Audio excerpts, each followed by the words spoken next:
Heute zeige ich euch die Unterschiede von den Steyr Buch-Scheinwerfer von 1957 bis 68. Der erste Scheinwerfer vom Buch 500, der hat aus Metall und verchromt. Der hat so einen heller Stempel drinnen und so ein dreieckiges Ablassloch. Die sind selten, weil die waren nur 57, 58. Später sind dann die Aluringe gekommen statt ein Metall verchromt. Und die waren eigentlich durchgehend. Nur der Buch 500 DL und also Buch 500 DL von 1959 bis 61 hat die Vorstehen gehabt und der 700er Kombi von 60, 61 bis 68, der hat auch die Vorstehen gehabt. Und beim Fiat, also nach 68, ist dann der Fiat-Scheinwerfer mit dem Metall verchromt. Das sind dann nur die Ringe, was es gegeben hat. Und dann hat es verschiedene Lampen gegeben. Die ersten Lampen, die waren eigentlich diese da, so Kugellampen. Solche da eigentlich. Solche mit einem Standlicht.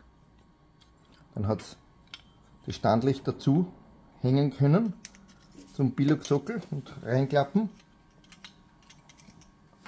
Dann, das ist eigentlich nicht gesetzeskonform in Österreich, mit den Billogsockel mit H4, aber man hat ein besseres Licht, regt sich normal keiner auf.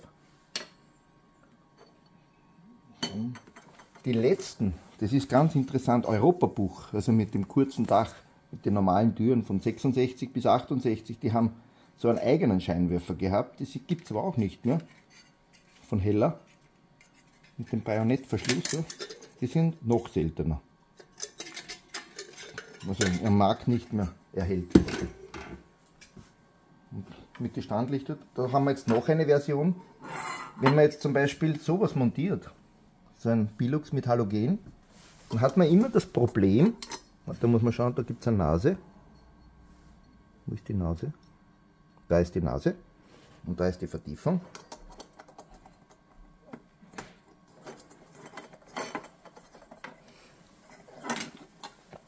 Dann klappt man das rein. Wir haben von den Dachbeleuchtungen, also von den Dachos vom Kombi, der hat zwei Anschlüsse, haben wir einfach die Anschlüsse vorgebogen. Da ist eine Gummitülle rein. Weil das Problem ist, wenn man die Blechkappe dann hinten montiert, stoßt man sonst auf die Kontakte an. Darum haben wir diese Version mit Standlicht gemacht. Das war es eigentlich dann.